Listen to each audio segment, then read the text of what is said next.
Hello, hello, hello. So, I've been out and about going on a healing journey, and I want to talk to you about love and how the system, it's really fucked up the more I think about it. The system creates a destructional level of resentment all around money owed, money gifted, money given, debts. It's always about money. Some marriages would have survived if money had not been the issue. This is what I mean by, and this is something I really don't understand why spiritualists don't understand. The infrastructure that we live under is a direct issue to our ascension. It impacts our day-to-day life. Things like pregnancy, things like trying to find daycare 2 weeks after you've given birth, things like lending money to your son or daughter, things like co-signing, do you believe that? Co-signing on a car. You need to co-sign on a car because the car's too fucking expensive without you co-signing. In other words, your kid can't get a decent car for $1,500 because, the clunker thing, the clunker movement that happened back in the late 90s, cash for your clunker, what a hustle that was. There were no clunkers. There were old cars that any young man or woman could learn how to fucking get a book on. You could get a 1972 BMW 4-door, and you could figure out how to work on it if you got a book and some tools, and you could figure it out. I swear to God, you could. And they pushed us into cars that are all robotic, censored, things that you can't figure out. And even if you are the best mechanic, you still need to go to a shop that has the computer. So parents are co-signing for cars that when I was a kid, you could buy a car, I'm not joking, okay, at an auction for $250. Fix it up, engine tight as a fucking drum, fix it up cosmetically, and turn around and sell it for $2,000 with probably a $1,500 profit. This is one of the things my husband used to do for a living back in San Francisco in the late 80s, early 90s. This was a thing. And all these cars are out of commission. When was the last time you saw a 1976 BMW? Never? All right, so love and money. Love and money is a clash. I just saw a post of a woman who basically shamed her son publicly. Her son, who's a soldier, who's obviously, most people go into the army because they don't have money, not because they fucking are patriotic. Let's be real, okay? Let's stop the bullshit, please. Please.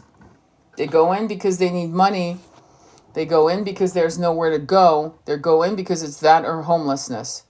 And at least with enlisting, they have a chance of getting an education, money, help with buying a house, things of that nature. That's the motivator. So she publicly humiliated her son by saying he had made a financial commitment and had not made it. So here she is in deep shit, right? And she said the least he could have done is tell her. But if this is how she passively, aggressively shames him, I can see why he'd be too ashamed to tell her, I have no money, and to hear the yelling, which it could be warranted, don't get me wrong. But why publicly post something like that? Why not realize that the money game is a divider and conquer game that's been going on for thousands of years? All you have to do is go back and watch a Robin Hood movie, really any Robin Hood movie, to pick the version you like. And it's tax time, and somebody's bringing a pig on a rope to pay for their taxes. Do you understand? Somebody bringing a cow. The worst thing you can do, Jack and the Beanstalk, selling your cow, the cow that gives you milk, butter, cheese, yogurt. In other words, nourishment. Money is a magnet to you or repulsed by you due to your mental, spiritual, emotional mindset. Okay, your whatever energy you're going, whatever the fuck's going on. You lost someone you loved. They left you or they died. You lost your job. Whatever it is, right? And what's tragic is that we still play the game. If money is funny, okay, you're not part of the club. George Carlin said that again and again and again, but we still think it was a joke. It's not a joke. Playing the money game as a 99% is like going to the casino and expecting to be a millionaire. The game is rigged already. There were cryptocurrencies that fucking collapsed to zero. And people like me weren't allowed to buy. Only the fire sale was only available for the 1%.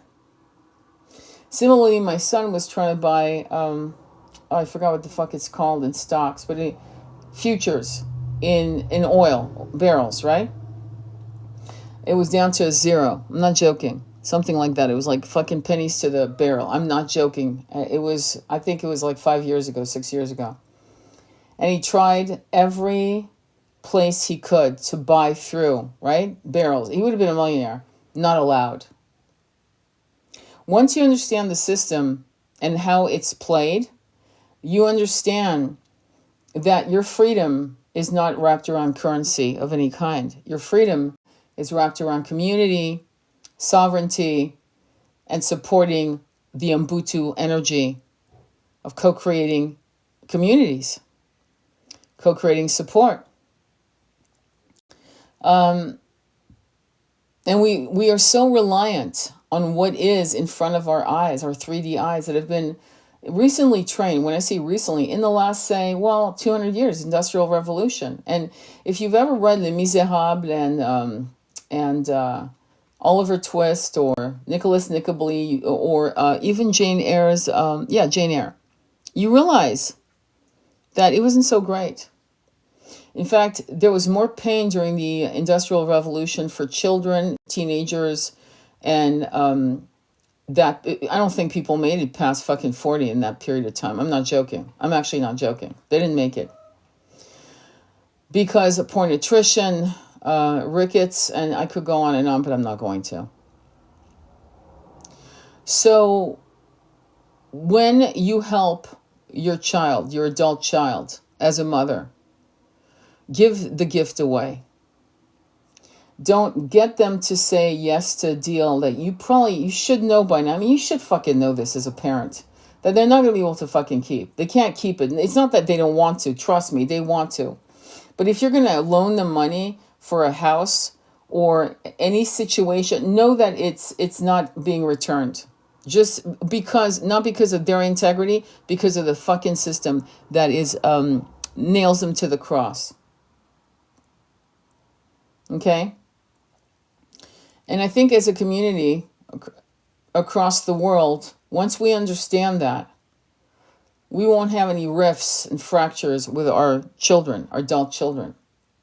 We'll realize the system is corrupt. We'll realize that it's a lose-lose.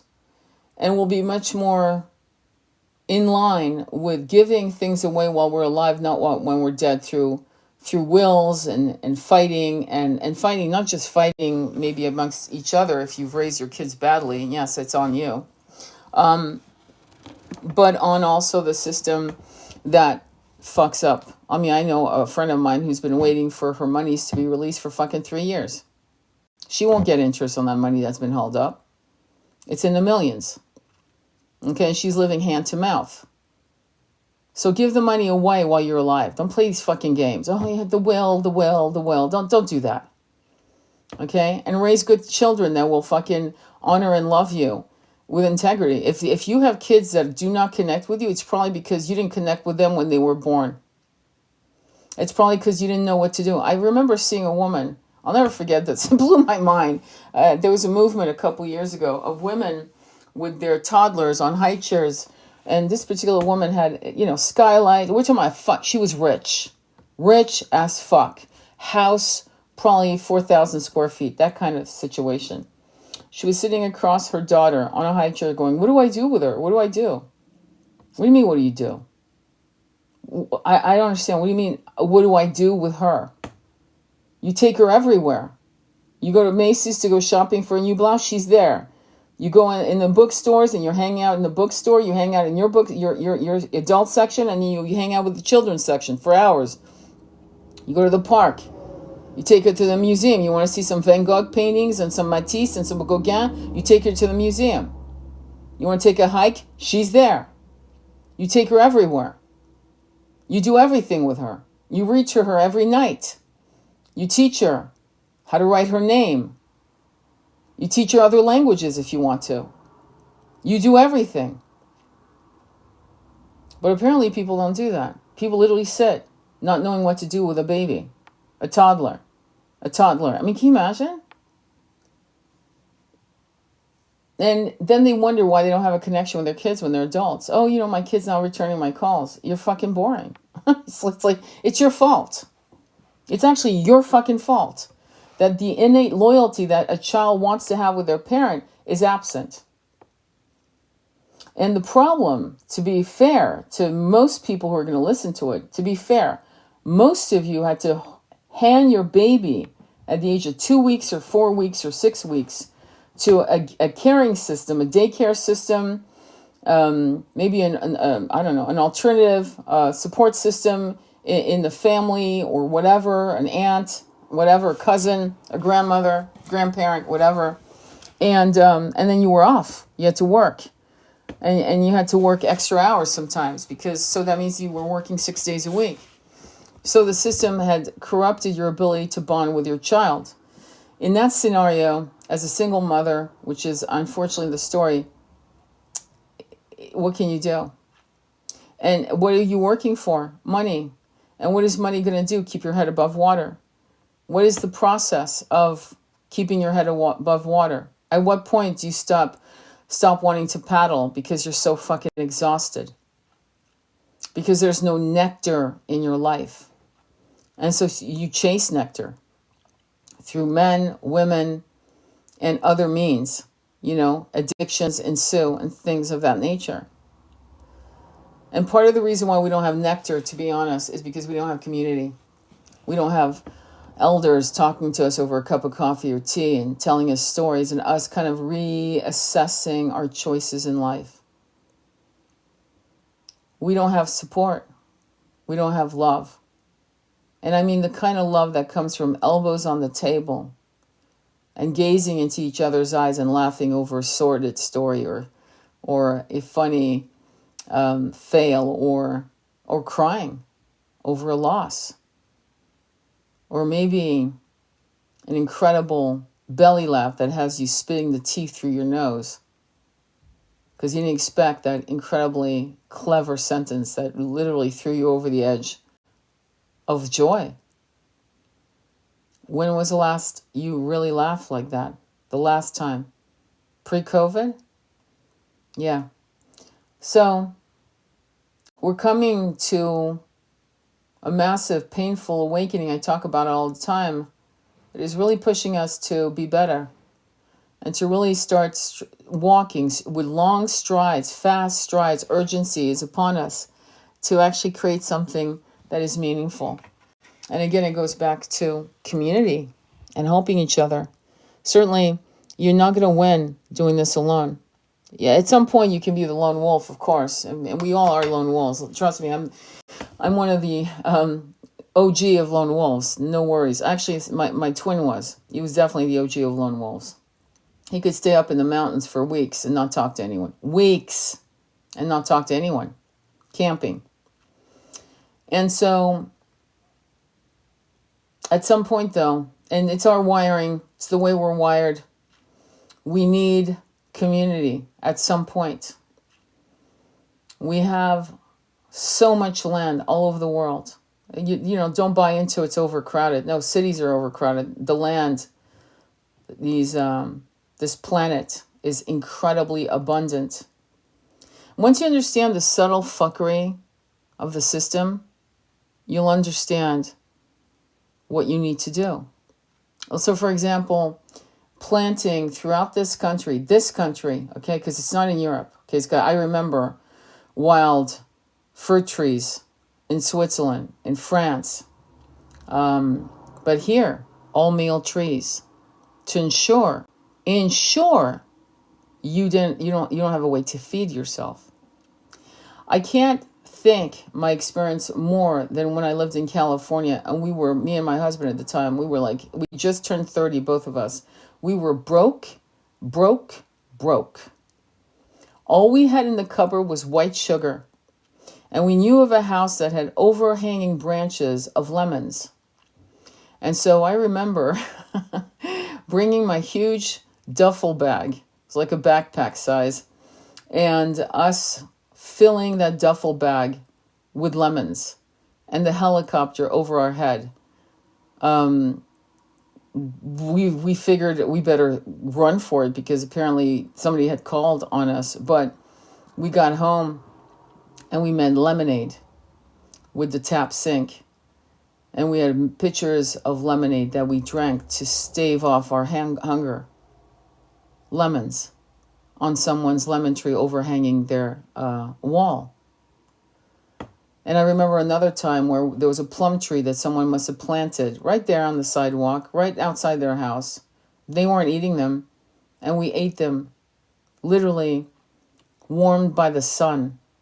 The juice is dripping down our chins, purple. So they made sure when they planted trees, the states made the decision not to have apple trees, not to have pear trees, not to have cherry trees. So people could at least sustain themselves if they were going through something hard. No, they'd rather have you fucking stand in line for hours and hours. There are soldiers right now who are standing in line for food. I didn't know that because of the cuts, the government shutdown. So people are actually people in uniform standing in line to get a box of food. And if they showed up at the line too late, they will be turned away. If we had community, that wouldn't be happening.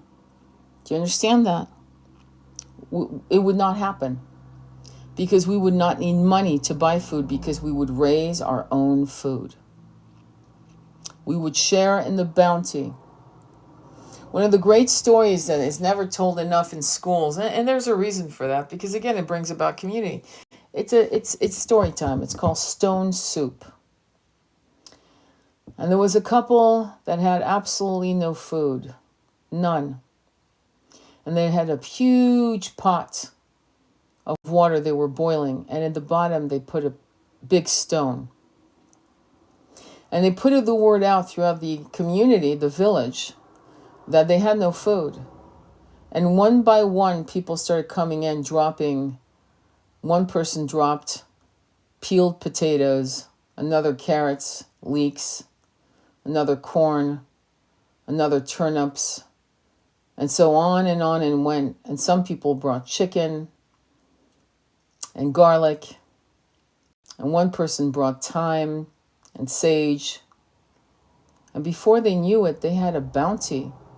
This pot that had started with just a stone was filled with the bounty of the community that had been brought together by the fact that they knew this old couple had nothing. And they all shared in the bounty. It's a great story called Stone Soup. Another thing that they used to do in the 1950s, it was called rent parties. And this was in New York City. It was a New York City thing. And I remember this actor my father knew called, his name was William Marshall. He was in Blackula, which he was like that man, but he was the star of Blackula. Count Dracula is a black man. Anyway, there was quite often people like Eartha Kitt, Lena Horne, not Lena Horne, I'm sorry, somebody else of that level. I'm trying to remember some other names. Probably Marlon Brando in his beginnings. They would have these rent parties, and so people would bring booze, bread, cheese, sausages, and by the door would be a trash can, and people would drop money in the trash can, $5, $2. You gotta remember, this is the 1950s, And most people would make their rent by the communal generosity of the people who were all actors, dancers, musicians who knew this was a hard time for this actor who, or whatever artist who wasn't getting, they weren't making their rent because they weren't getting gigs. And so they were dropping money in the trash can. So that was called the rent party. Over time, we've lost this understanding of how to be here for each other. But this is how these people used to manage their shit. And we're not doing that. Most of you will live in an apartment and you probably don't know the person that lives below you, much less the person beside you, or to the left or right of you, or above you. You know each other in the laundry room. You might nod at each other, but you don't really know each other. You've never invited each other for tea or coffee or a meal. You've never done that. I had an elderly neighbor who could not climb the stairs. We lived on the second floor in a very old Victorian home, and she could not climb up the stairs. So I remember giving her meals, bringing down meals when we did have money, and bringing her the mashed potatoes, the gravy, the turkey. This is when I was eating meat, and the stuffing, all the fixing, and the dessert. Because she was elderly. Because she needed to know that she was important. And, So we really do need to know our neighbors. We do need to actually develop relationships with our neighbors. And you may find that, your neighbor voted for Trump or Kamala or Jill Stein or someone else. And you can go past that. And you should go past that. Probably the only thing you should not go past is somebody who actually supports what's happened to the Palestinian people. I'd say, yeah, that's a no. That's a fuck no. That's like, figure your shit out, man. Bye. But because to support someone, a system that starved people with what I've just discussed, right? Eating, lack of money, yeah, that's a no. We don't do that. But aside from that, political views are shifting and changing, and people are growing up. They're realizing that being blue or red is not the answer. It's one hand washing over the other. And the divide and conquer using the blue or red, the elephant and the ass, is really laughable. If you're actually playing under that game, you've lost the plot.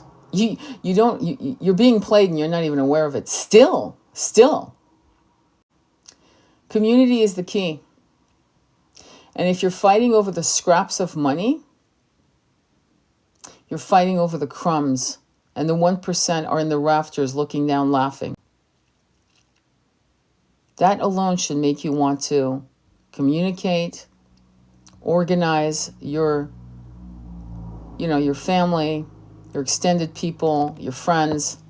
It's something I learned from the gay community in the 80s. It's actually where I first really understood community.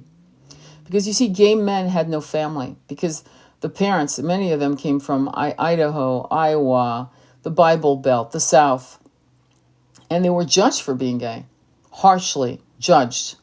And stonewalled by family members that think they were sinning, right? So because of that, many of them created their own communities.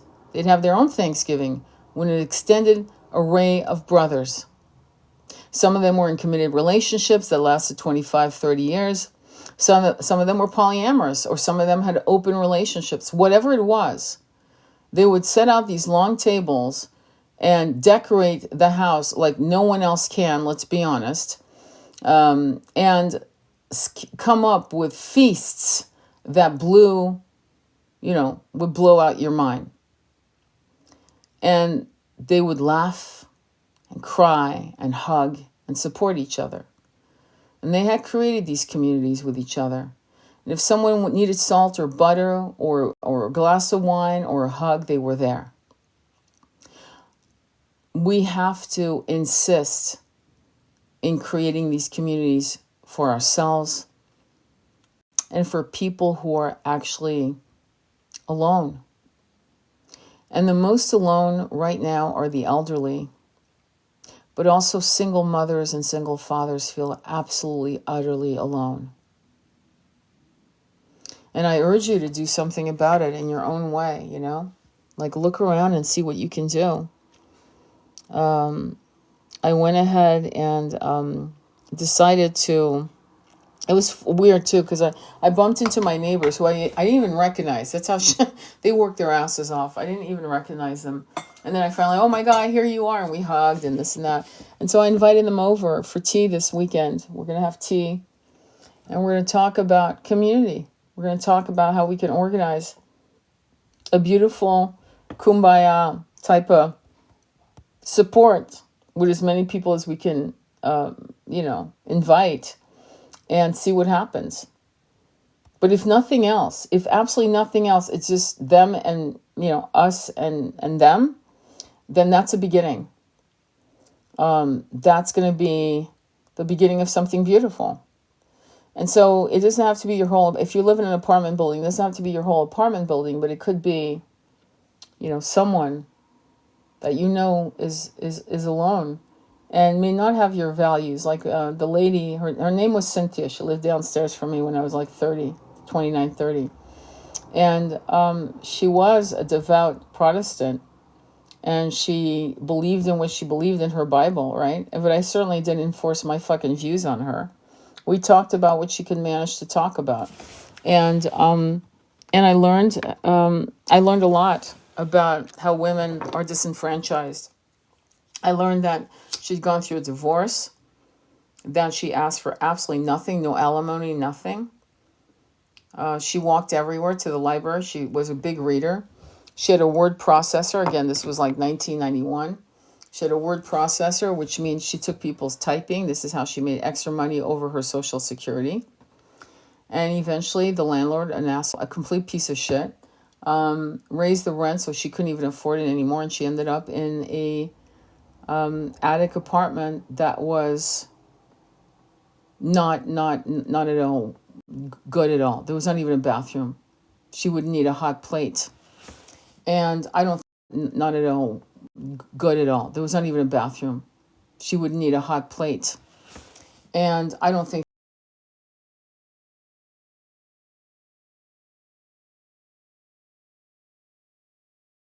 she was with her, which is crazy. I've never forgotten her.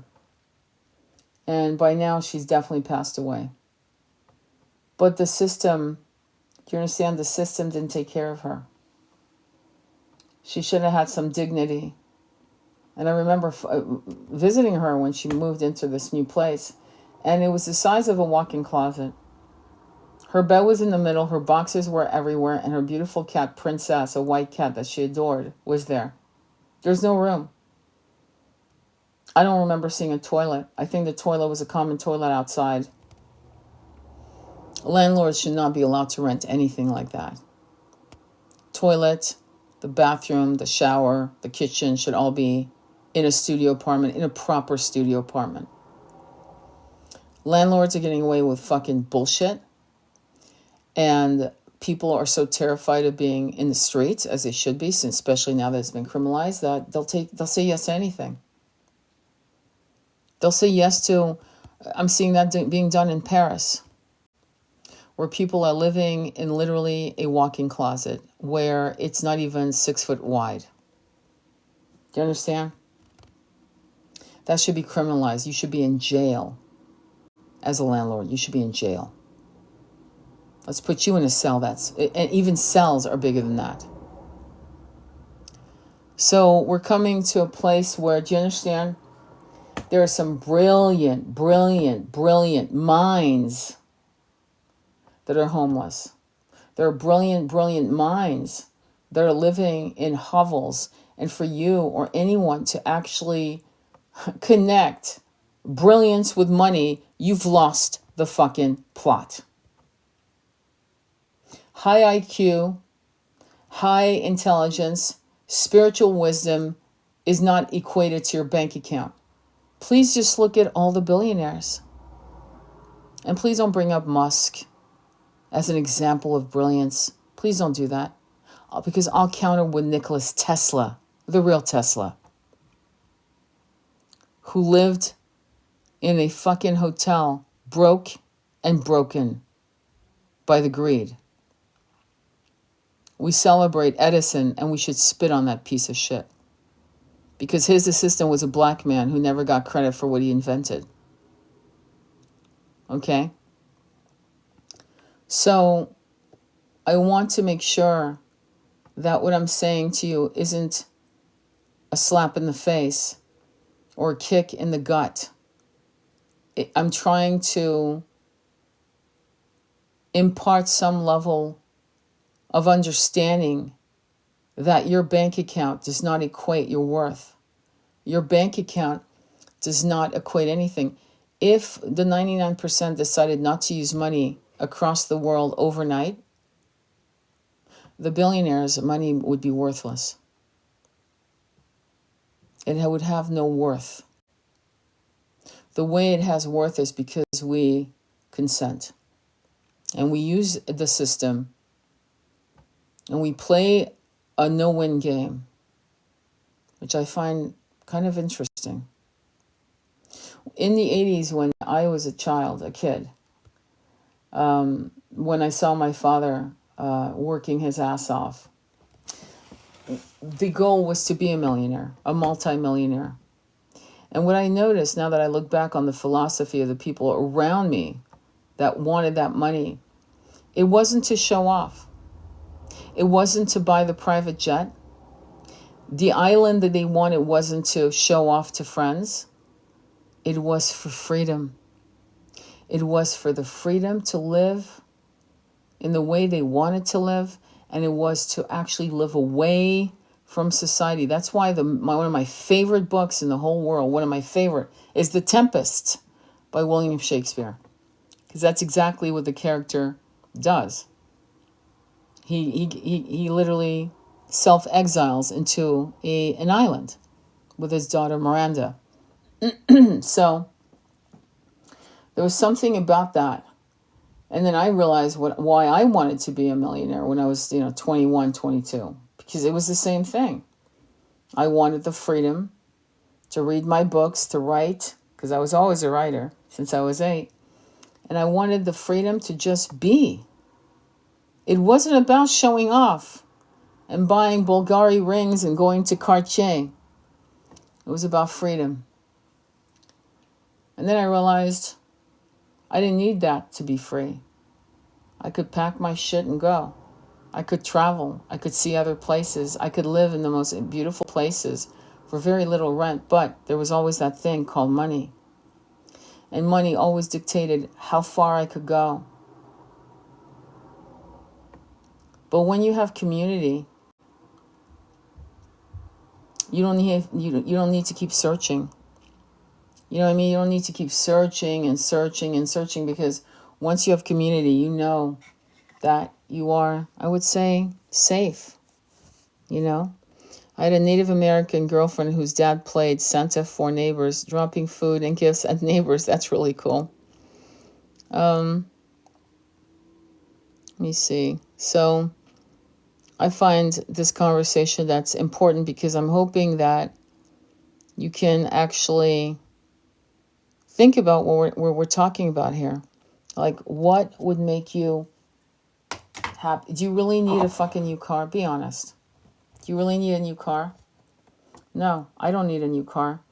I need a car that works. I need to be in land that I can grow my crop. I need to be with people who make me laugh and I make them laugh. I need to be around people who are authentic healers. I need to be around people who stretch my understanding. There would be conflict. There would be personality banging, especially strong personalities will bang against each other. And there's always growth. It can be triggering. It can be painful. But at least it has value. Whereas, let's be honest, at a job, because I've had jobs, trust me, and I've sat at jobs and beatings, which I call beatings, that people call meetings. I used to go to these beatings, is what I used to call them. Let's go to the fucking beating. And I remember looking around going, it's a good thing they're paying me to be around these people, because if they didn't pay me to be around, I wouldn't be around these people. Like, half the room I wouldn't want to be with, the other half I would tolerate, and basically there would be no one in the room I'd want to hang out with. That's fucked up. Except for usually one person, maybe two. But the rest, no. And that's a lot of time to spend with people you don't care for or you genuinely don't like. That's really harmful, actually, to you. However, I'm not going to regret it, because what it taught me is the way people think, what makes them tick, and the level of ego and the level of hypocrisy and bullshit and mind control that goes on into even these jobs, And it was something that was necessary for my own growth, to be honest, to work like that from the age of 20. Well, I started my first job at 14, to be honest, but I'm going to say 20. And moving on into having my own business so that I could now impart most of the wisdom I learned along the way,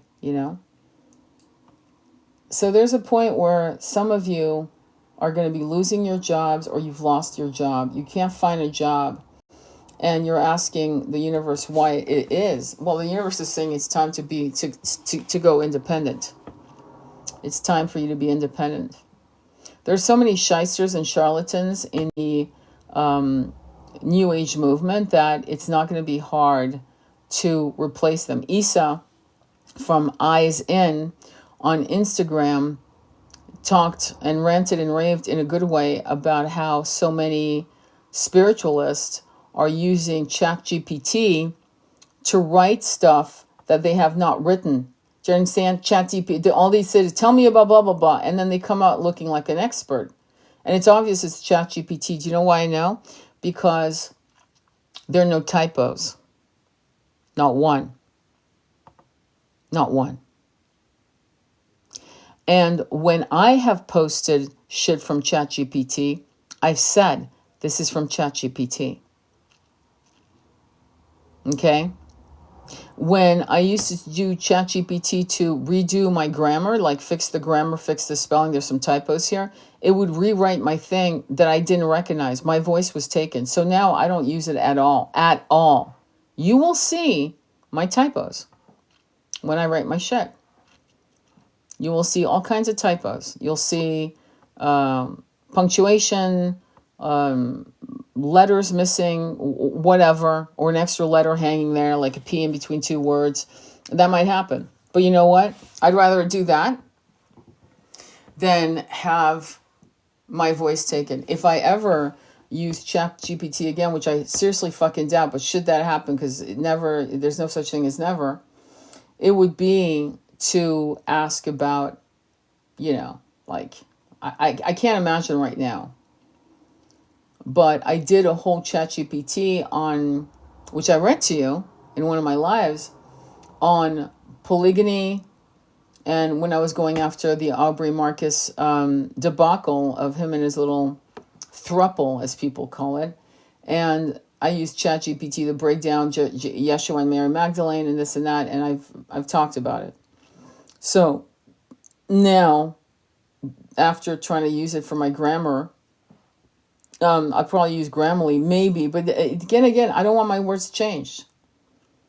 One of the things that you have to understand is that your voice sometimes isn't grammatically correct when you write. For example, it isn't, like, for example, For Whom the Bell Tolls by Hemingway, I think it's the whole chapter is a run-on sentence, I believe. The last page of For Whom the Bell Tolls, if I got it correct, I forgot. But something about that. On the Road by Jack Kerouac was literally written on a roll of paper. I swear to God, one long roll of paper that was published. Can you imagine? Like today, try that shit today with these fucking idiot publishers. And yet it's one of the required readings in fucking every university in the U.S., I guess, except for maybe the South. I don't know, whatever. They have a completely different educational system in the South. They have different commercials, different, like in the East, you'll see multiracial couples. In the South, I guess they don't show that, God forbid. But they're still in the fucking Stone Age of racism. But anyway, so there are a lot of changes that are being demanded of us individually and culturally. And being politically correct isn't going to be one of them. It's not going to be your friend. As I said, you can step in dog shit and fucking apologize later. Like the comment I just made on purpose about the South. Oops, that was politically incorrect. Oh well, sorry. Sorry. Don't give a fuck. Because at this point now, you need to take care of yourself. You need to take care of your mental health. And your mental health is not to be edited or censored. Because that will corrupt your sense of well-being. Your mental health, your spiritual health, your physical health, because all of them will impact your body. I know this quite well. You need to do whatever the fuck you need to do. And be true to your true north. Follow your North Star. If you offend, oh well, sorry.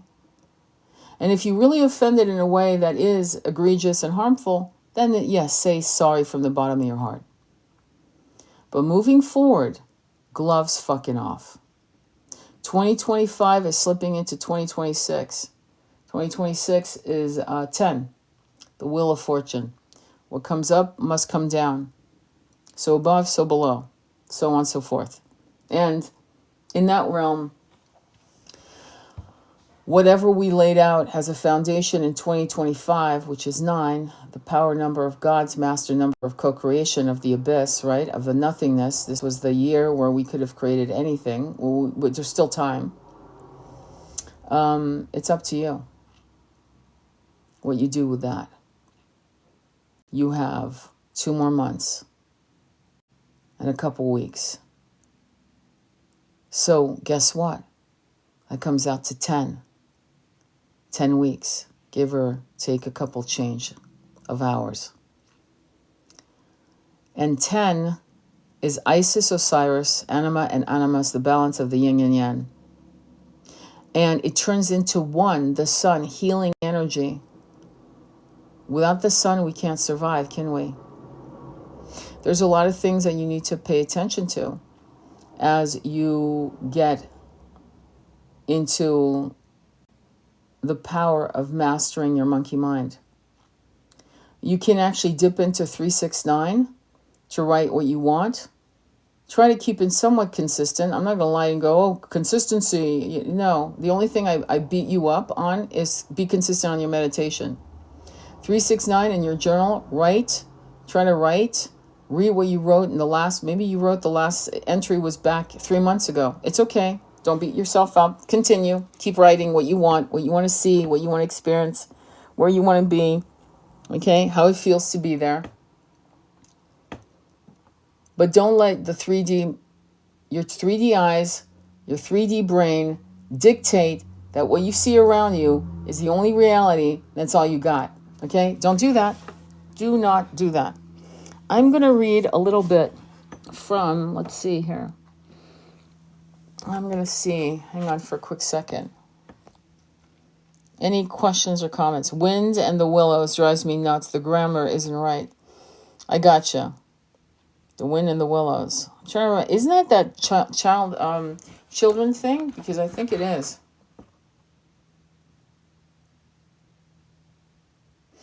Okay, so I'm going to read from the Crystal Skull. This one is called, I came to this, so I'm just going to go with it because that's how I read.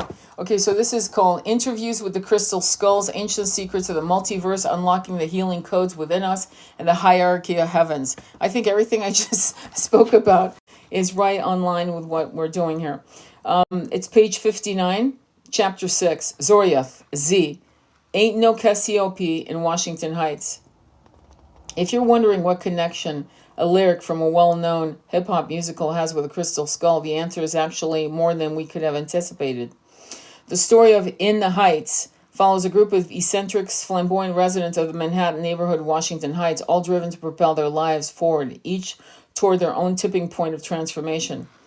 And while there ain't no Cassiope in the heights, our next skull provides us with the energies of that constellation and its ancient inhabitants, as well as his own subtle guidance to assist us in our own ascension. Zoriath, or Z, and I'm going to describe the skull real quick, actually, because I'm not sure if they're going to do that. It's a picture of it, and it is a very primitive-looking skull. It is opaque. It is cream. It looks like almost like a stone, to be honest, is what I'm seeing. And it has dark patches around it, okay? All right. It is said that orange calcite is a powerful healing stone known to possess very gentle cleansing energies that can assist in removing energy blockages within the body. Its high vibration can improve one's health and life force, balance sexual energy, and help us reach our true potential. Additionally, jade, which you can see on his head. Oh, so that's the color. Okay, so hang on, let me go back real quick. So this is orange calcite and jade. How interesting. Okay. Additionally, jade, which you can see on his head, is said to bless whatever it touches and is valued as a dreamstone that can provide tranquility, balance, harmony, moderation, and perspective. I disagree with jade being good for dreams. It's fluorite that's good for dreams. Fluorite. I used to buy, well, I had a couple thumb-like length and breadth of fluorite that I'd put under my son's pillows. Eventually he would gravitate towards those and ask them to be put under his pillow so he could sleep, so he could dream. And he's become a great oracle dreamer since then. It actually, I think that the fluoride just, programmed him to become a dreamer.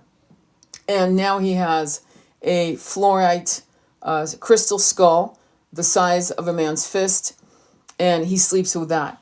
And again, I can't understate, or overstate rather, the power of these crystal skulls, in particular skulls. Okay.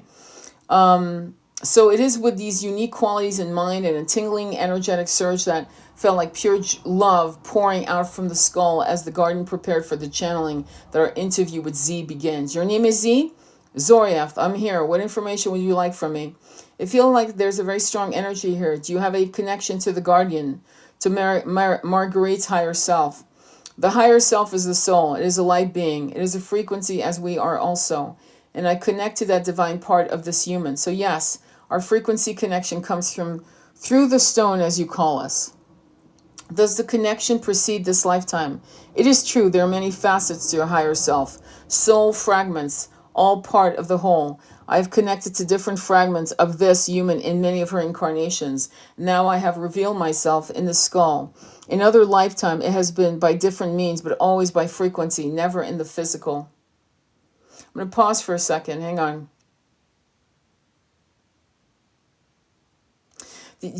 Okay, so do you understand what it's saying? I mean, I want to go deeper into that because, I mean, I know you understand what I just said.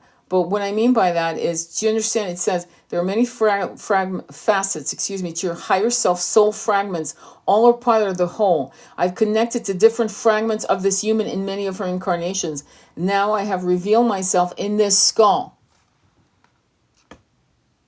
Now, what I remember reading when I read, hang on, because I have a whole library. I didn't realize how many fucking crystal skull books I had. Now I've got them all in order. I literally have a little library of these beautiful beings, is that there are little worlds, entire worlds, planets, universes in these crystals. That's why I used to sometimes get depressed when I saw these skulls being turned into, I don't know, like these stupid ass shapes like turtles and whatever, right? The mass tumbled stones and so on and so forth. Made me sad. It felt like the crystals were not venerated. The crystals were not being carved into proper shape. They were being mass produced. But I realized that there were little entities, little beings, little fractal beings, if you will. And that is so. So what I'm getting, and I've talked about this before, is when you work with your crystal, right? Your goat that you have, like your ultimate crystal that you have, right? That it can actually communicate to other crystals anywhere in the world that you want. Anywhere in the world, anywhere astrally. Once you put the intention, and before you do that, you need to do the 4 corners above and below, as any shaman would do before you took sacred medicine. So before you do that, you do that. You do the 4 corners above and below, which is on my TikTok page. It's on my YouTube page under guided meditations. You'll see it. 4 corners above and below, okay? And you do that to make sure that the room is prepared before you take your crystal and you use it as a conduit to other realms, other crystals, other communications devices. Okay, so it has talked to her in various incarnations, using various probably forms, including, dare I say it, trees, sky, earth, other crystals, obviously stone. Would you say that your frequencies are from the same soul family? Partly. I'm a higher frequency, an ancient tone from a different universe, but our guardian has reached out to join that frequency through her different incarnations. You would consider it a long journey, but for us, all is now. All is now. How do you see your role in this family of skulls? I'm here to observe, to teach, to learn, and to create balance. My home universe is Zorithan. I choose to step through the portal into this universe as it was forming. Understand that what you have been told by our friends about the history of our system and incarnations prior to the Lyra progenitors is only a small portion of the grand design of your universe. The actual birth of your universe would have been billions of your years prior, but again, for us, all is now. Within what you consider your galaxy, I come from a different star system. We have barely mingled in any other systems, choosing to watch and learn from our small perch. Yet our information is similar to that of our friends, as we have learned that all that is creates the universes with similar construct and laws. That is why now we have chosen to be integrated and share what we know and what we do within this family. What star system in this galaxy did you come from? It is an ancient system, a small system within the constellation you know as Cassiopeia. We have traveled millennia. Are the inhabitants of that system still in the physical? They are ascended. They have moved on. They help other systems in their ascension.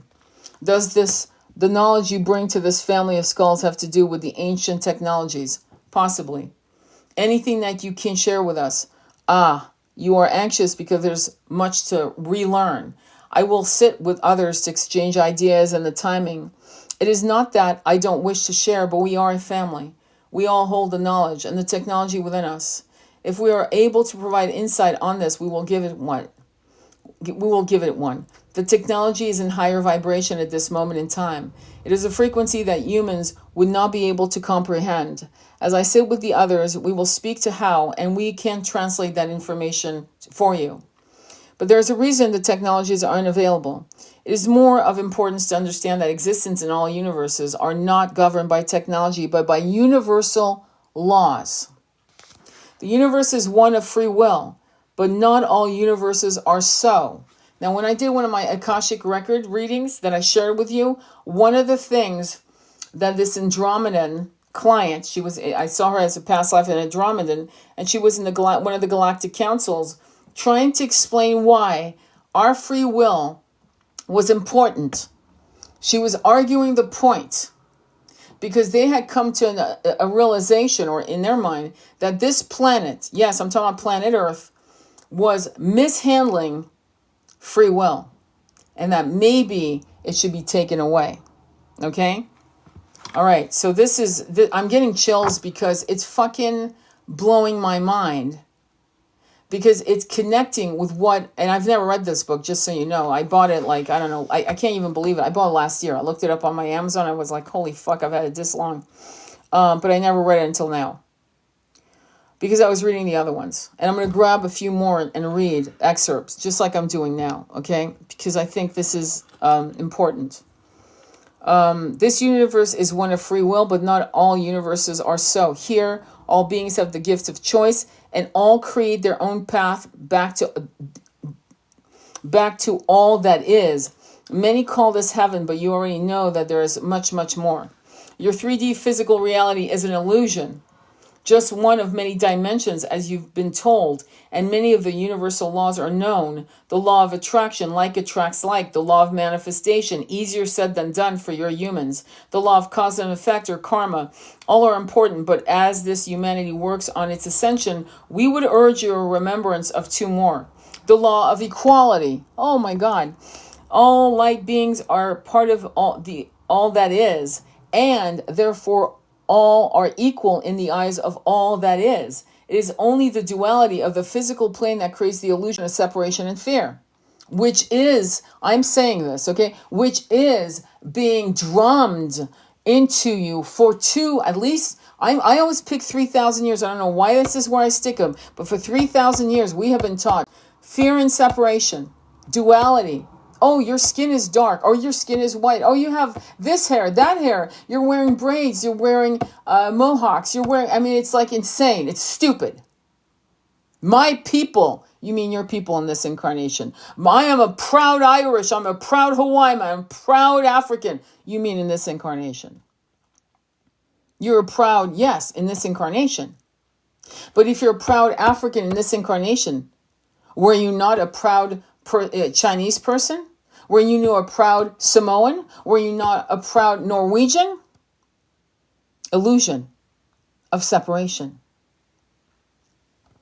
I'm saying that because this is all wonderfully written. Don't get me wrong. No typos.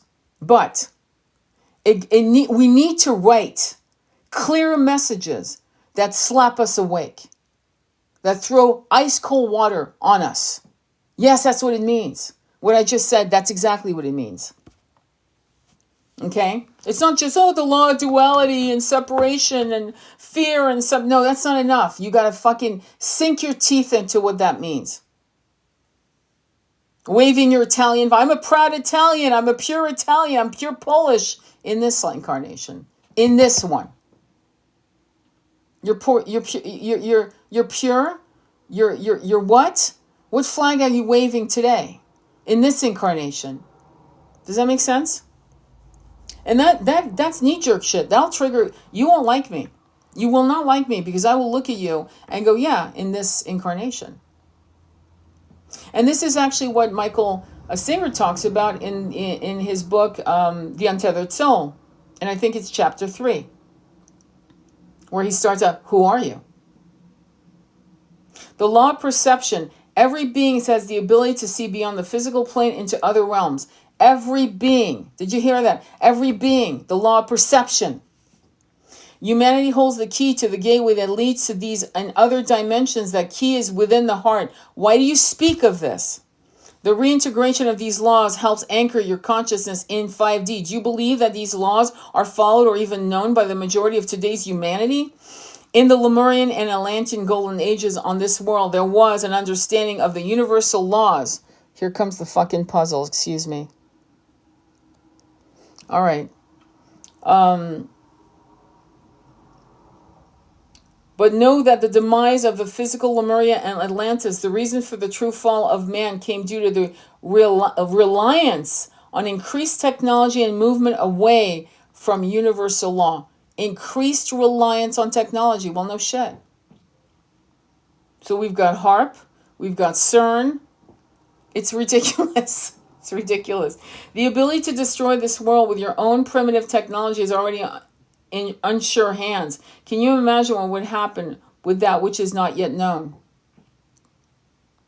So, do you understand? We're all responsible. I'm responsible. You're responsible. If you nurture fear of the end of, whatever, right? Then you are now becoming part of the fucking co-creation of that end.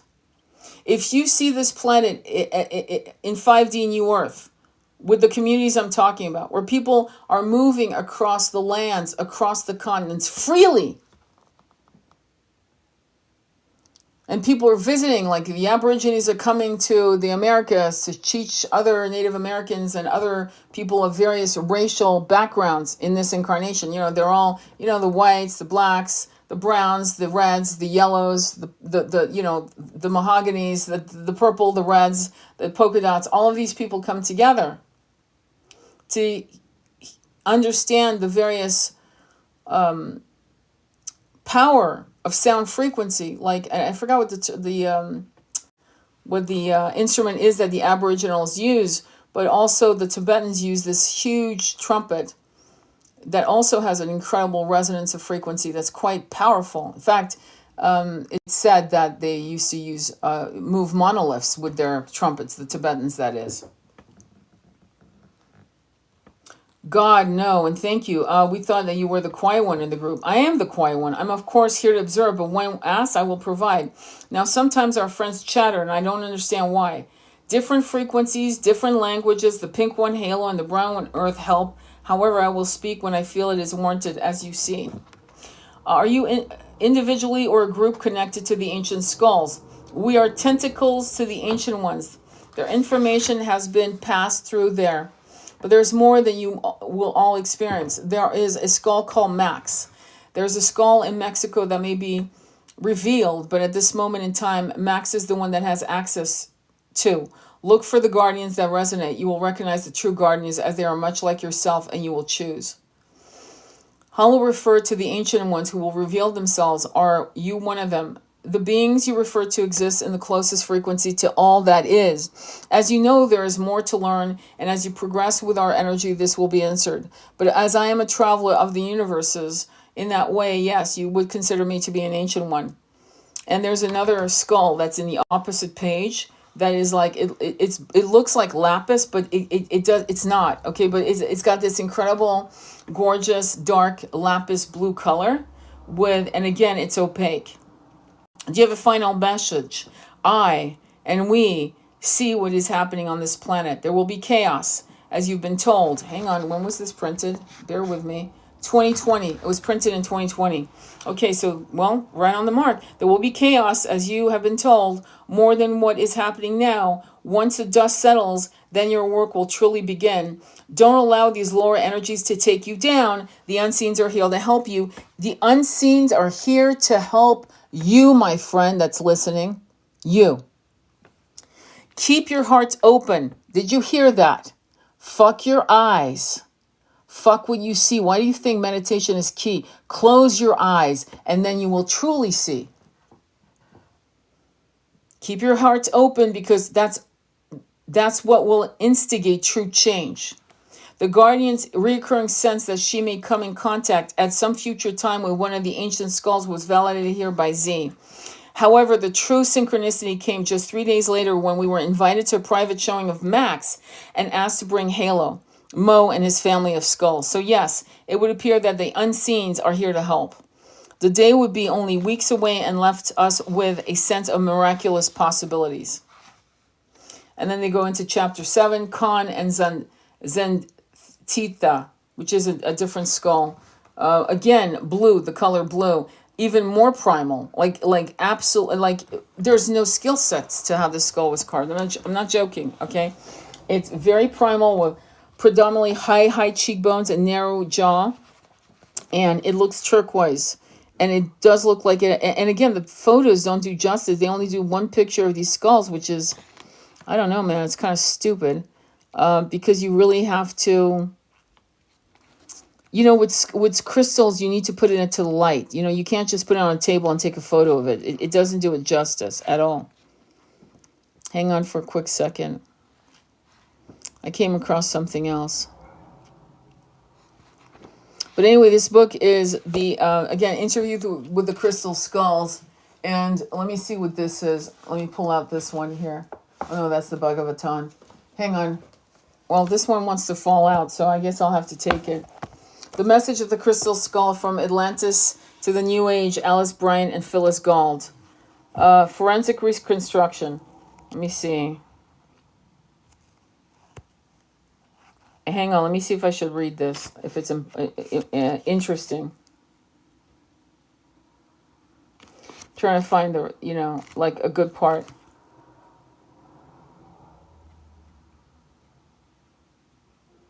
Hang on, okay, I'm just...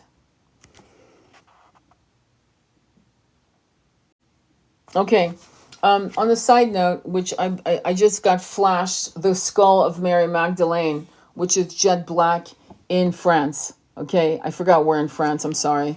Again, I never come prepared. They guide me and I read or I talk and that's it. That's just how it works. Okay, sorry about that. But anyway, I'm going to read to you. They just flashed me Mary Magdalene, so that's why I'm reading this part to you, okay? And her skull is black. If you look at it, it's weird too. It's petrified, like petrified wood. Okay, the Black Virgin of Kazan icon. The Black Virgin of Kazan icon is the miracle icon representing the Holy Mother of Russia. This amazing artifact has a unique history also.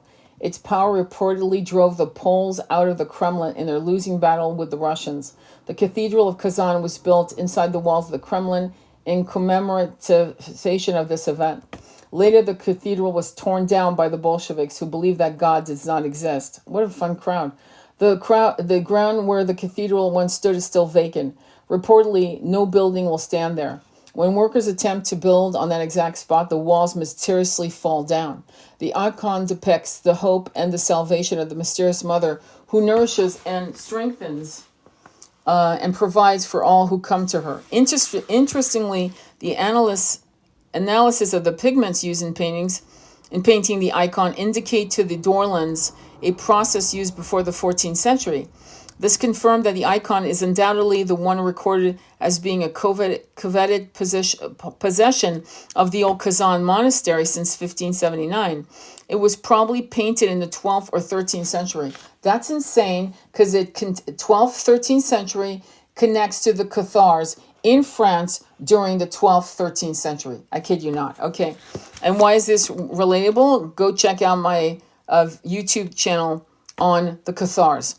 When White Russians tell of its miraculous powers that forced Napoleon to retreat from the gates of Moscow and its power to heal the blind. Some also believe it will be instrumental in toppling the communist regime. The protective risat that surrounds the icon is encrusted with 158 matched rubies, 32 huge emeralds and a halo, 6 large sapphires, 150 baroque and other pearls, and 663 diamonds, including 1 large cinnamon diamond placed between the letters OH in the halo around the head of the infant Jesus. Smuggled from Russia during the time of the revolution, it remained hidden in Poland until 1935. Mitchell had just purchased it in 1953. Authentication of the crystal skull. Dorland became greatly intrigued with the crystal skull. The Black Virgin was something he could study and ultimately verify as authentic. It fitted perfectly with his specialty and presented no unusual problems, but the crystal skull was a different kind of challenge. It could be photographed but not analyzed. It did not fit any of the patterns of other great works of art. There's no legend, no myth, no record, no reference to go on. The Dorlands had possession of the crystal skull for over 6 years. At first, Dorland did not find anything particularly unusual about the physical makeup of it. Due to its great monastery value, it was always kept in Mill Valley, California bank vault when it was not being subjected to study. One night, having worked too late to return it to the vault, Dorland was relaxing in front of the fireplace with the skull on the coffee table in front of him. He realized that the eyes of the skull were reflecting the fire exactly. This unique viewing led to the discovery of the mysterious and unique optical properties cleverly carved into the skull. Do you understand? The skull is facing him, just to kind of give you an idea. The skull is facing him, but the back of the head of the skull is facing the fireplace. And yet the eyes reflected the fire perfectly because of the optical brilliance of the carving. How the fuck did they do that? Underneath his microscope, Dorland began to discover incredible optics of a very sophisticated nature. Halfway back in the roof of the mouth of the skull, there's a broad, flat plane similar to a 45-degree prism. This surface can direct light from beneath the skull into the eye sockets.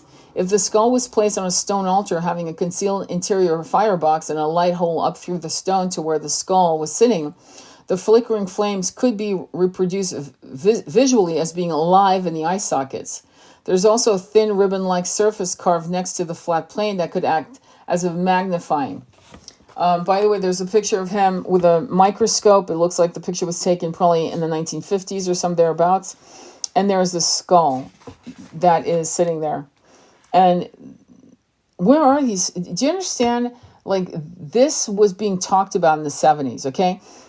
These books were coming out in the 70s and the 80s, and then suddenly there's been silence. Have you noticed this?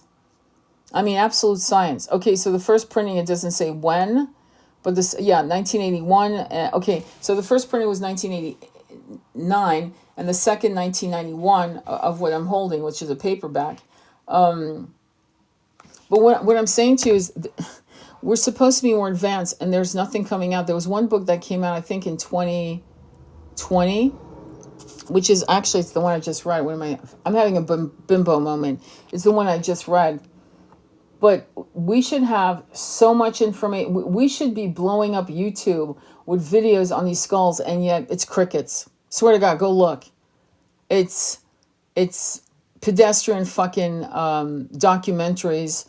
It's really not anything brilliant or cutting edge or fucking mind blowing. These books are, though. These books are mind blowing. Hang on. Let me see.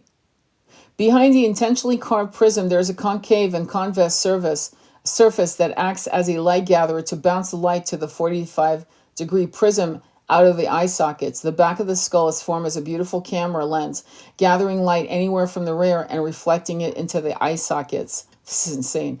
Probably the most unusual aspect of the skull is sharply illustrated in the delineation of the zygomatic arches. They are carved in relief beside the cheekbones, just as they would be found in a human skull. This is not duplicated in any statue anywhere in the known world. There's a narrow channel from which enough material has been removed to have an airspace. Light from either the back of the skull or from underneath it will flow through these arches. They act as pipe channeling the light up to the edge of and into the eye sockets. At their end, there is a hollow depression which acts as a lens and scatters light into the sockets. Do you understand how incredibly intense the skill set of the carver is? Unmatched.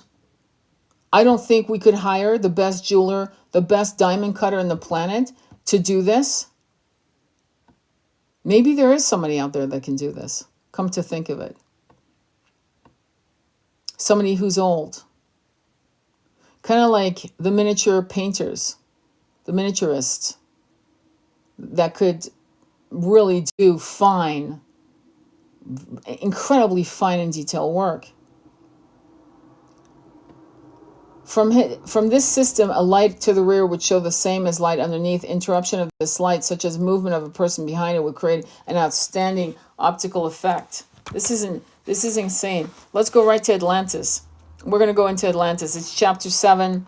And again, when you look at this Mitchell Hedges skull, this is about the Mitchell Hedges skull.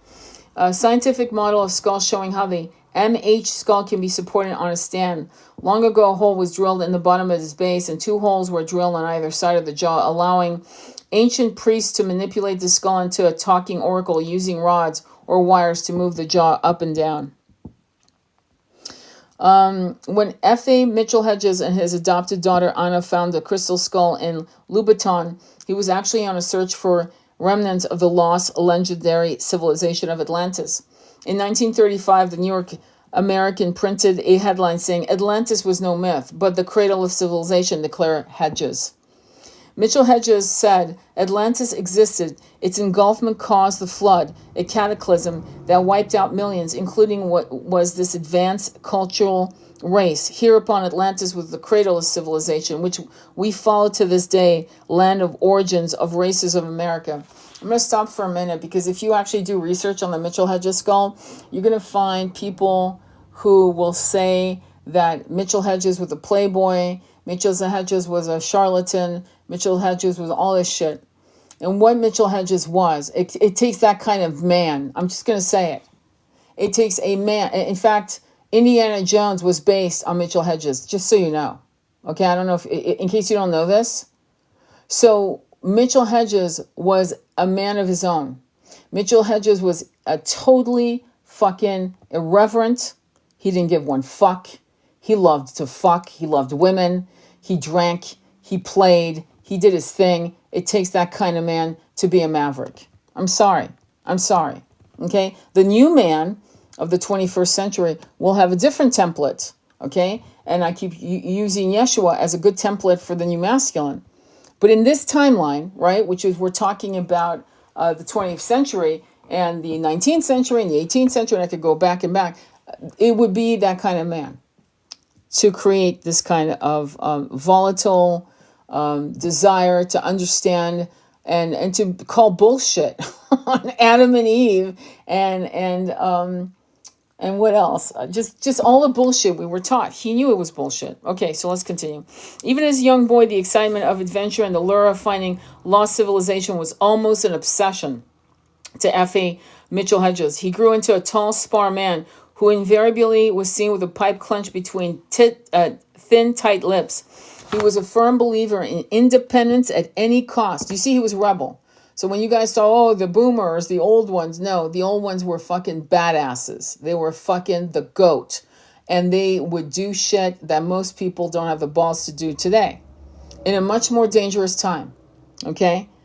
And was always restless, wanting to be in the thick of adventure until the day he died. He believed he had found Atlantis and had placed together mankind's early past. The destruction of Atlantis.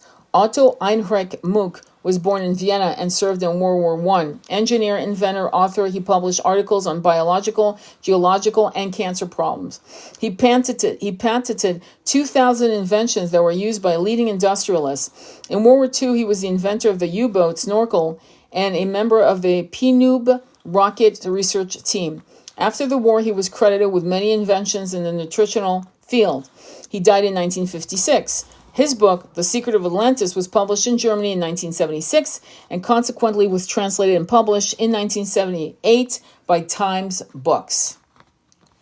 In this deep research, scholarly book, Muck builds fact upon fact in a logical scientific manner which shows how Atlantis once existed geologically, how it was destroyed, and when and how the terrible aftermath had worldwide effects. In conclusion, he draws on historical myths to verify his deductions regarding the catastrophe. The following excerpt was taken from The Secret of Atlantis.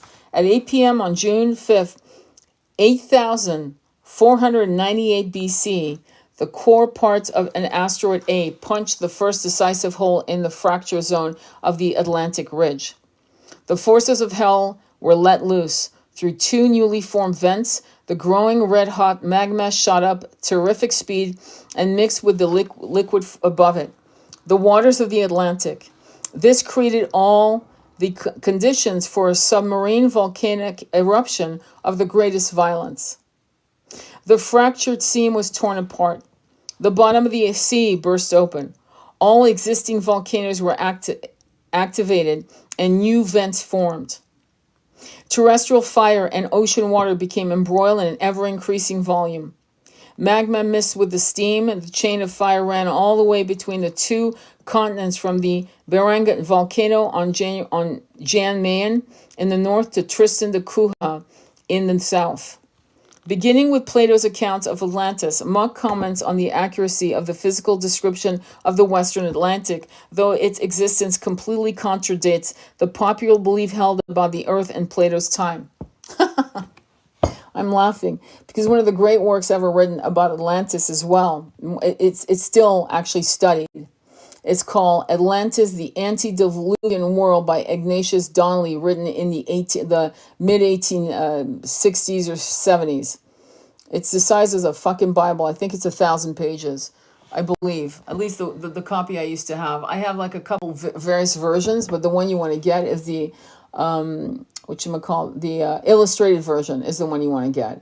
And you want to try to get yourself a copy from the 70s because I really don't trust these new publishers. I really don't. With the discovery and conquest of the New World, attention again turned to Atlantis.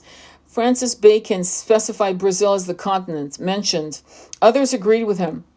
In 1665, Father Athanasius Kircher, a Jesuit, discerned summits of submerged Atlantic ridges in the Azores and drew a map of Atlantis resembling a pear with its stem pointing southwest. The Gulf Stream and Atlantis. The Gulf Stream is 7 times longer than the Amazon and larger than all the rivers of the world combined. It originates as a westward current of warm tropical water between West Africa and South America and enters the Caribbean and the Gulf of Mexico with the easterly trades. It is then deflected and leaves the east coast of North America as a warm westerly current, which flows past the Azores and the British Isles as far as northern as Norway. The warm waters of the Gulf Stream combine with the humidity of the warm winds that drive it along and bring mild, wet weather to Western Europe as far as the extreme north of the continent. Labrador, unaffected by the Gulf Stream, is subarctic, though at the same latitude as England. In northeastern America, a crop like rye, non-resistant to frost, can only be cultivated up to 50 degrees north. In Norway, it can be cultivated up to a 20-degree higher altitude. This is also true of wheat and potato crops, and the northern limits beyond which horses, mules, and sheep cannot be kept. The inhospitable Arctic region begins at 55 degrees latitude in eastern America, but in Norway, they do not start until 70 degrees north. The general direction of the isotherms, same means annual temperature, of the North Atlantic region follows the Gulf Stream. The 32 Fahrenheit degree isotherm leaves the east coast of America at about a latitude of 50 degrees north, but it does not turn southward until it reaches the Arctic Circle at about 75 degrees north. This bulge far into the north above northwestern Europe clearly shows the privileged one-sided position given this area by the Gulf Stream. What would happen if the Gulf Stream failed? It would mean that the climate of northern Western Europe would undergo a radical change and would become normal for that latitude. The isotherms would run from west to east, more or less parallel to the lines of latitude as they do now in North America and Asia. This is offered as a hypothesis, but it is the climate conditions postulated by such change could be shown to have occurred that would be evidence that the Gulf Stream was not flowing along northwestern Europe. During the Pleistocene epoch of the Earth's history, there was about the same cover of ice to the east and the west of the Atlantic. Both continents were buried under huge ice caps that occasionally reached as far as 50 degrees north latitude. The limits of glaciation leave their marks in the form of piled up rocks called terminal moraines.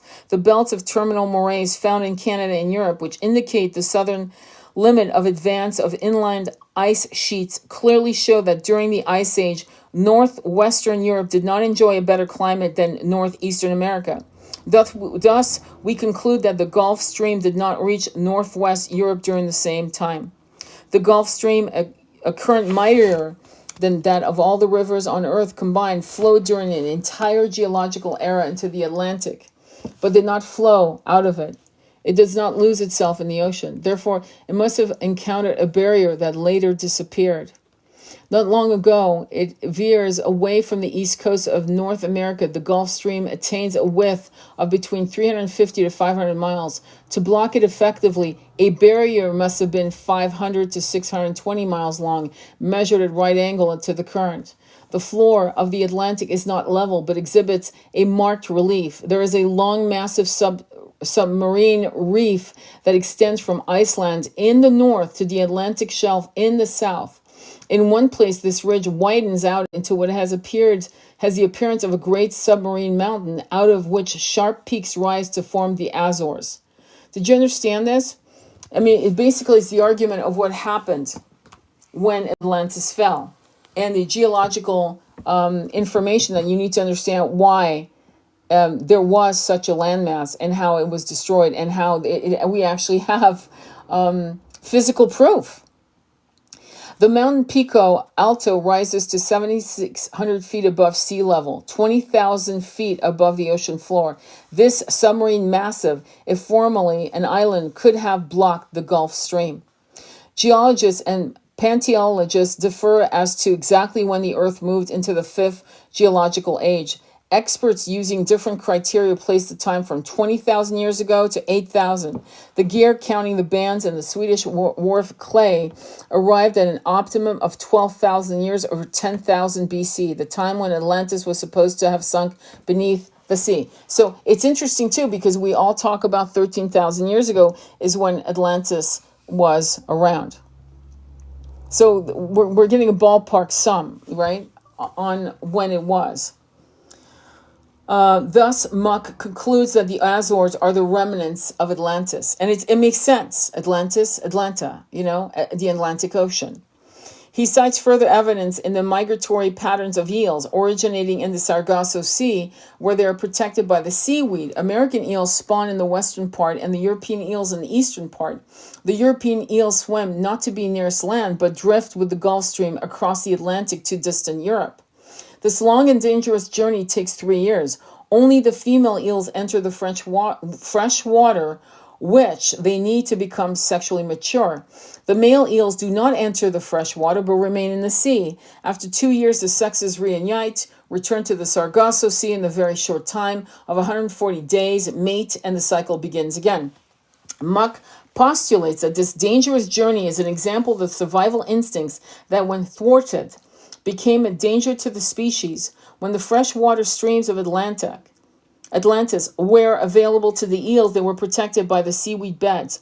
When Atlantis was destroyed, they were still driven by instinct to make the long and dangerous journey to the fresh water. That makes absolute sense. Hang on for a quick second, I need tea. Muck believed Cro-Magnon man came to Europe in hunting parties from the west and exterminated a Neanderthal. In the New World, he sees the Atlanteans as Proto-American Indians. He quotes Herbert Van's Ich sunt Adam, I looked for Adam.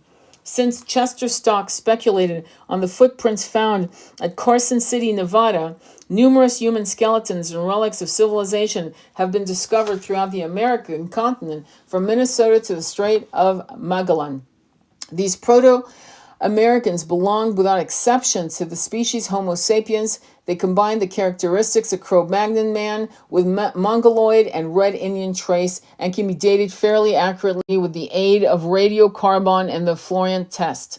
None of the skeletons have been in the American ground longer than 12,000 years. Wow. Muck maintains that Wegener's continental drift theory of a match between continents is only accurate if the whole left northeast of Mexico is filled in with the now submerged Atlantic ridge. It goes on, and of course you can look it up. Asteroid craters, the ocean floor in the Atlantic east of North America's southeast coast shows an abnormality. 2 great holes, 23,000 feet deep. Muck regards these deep sea holes as the unhealed scars left by 2 deep wounded inflicted on the Earth's crust by the impact of a celestial body of considerable size, an asteroid. So an asteroid, okay, so he's talking about an asteroid hitting and creating the cataclysm of the deluge. And what's interesting about these books, and people don't have the patience usually to read books like this, is that you have to understand, you have to lay out the map work to then be able to theorize the reality of Atlantis, and you have to understand all the aspects, and then it ties into why the crystal skulls were created, and the one that I just described, which was insane. The details, I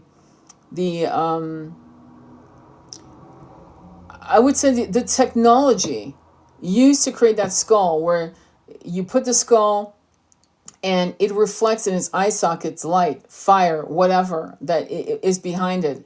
And the way it was carved, like I said, I think only a master diamond cutter, the kind of guy that is hired to cut these huge canary diamonds and these huge rare stones, I probably think that's the only type of guy that could cut such a diamond. And I keep getting the energy that it was a female that carved that quartz crystal. And I'm not saying that because I'm a woman.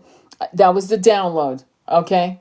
I'm just saying that's the download. It was a woman that carved that crystal. Okay, Atlantis and crystals. I'm not a fan of Edgar Cayce at all, okay? I think a lot of shit he was filtering was racist based on his, what was around him, but I will read this. Atlantis and crystals. When the fitted stones formed a roadway, were found in the shallow water near Bimini in 1969. I'm going to stop here for a minute. I had a friend of mine who was a diver. He was a captain. I met him actually in the Bahamas. I used to go to the Bahamas a lot. And we both theorized that Bimini was actually one of the lost remnants of Atlantis. And he was a diver, and he told me that he was working with scientists who, and he was a friend. He was not a lover, just in case you're thinking, oh yeah, he's trying to impress you. No, he wasn't that kind of guy. It was like, and he knew it. It was interesting. But anyway, he talked about him working with scientists who had found a source of water.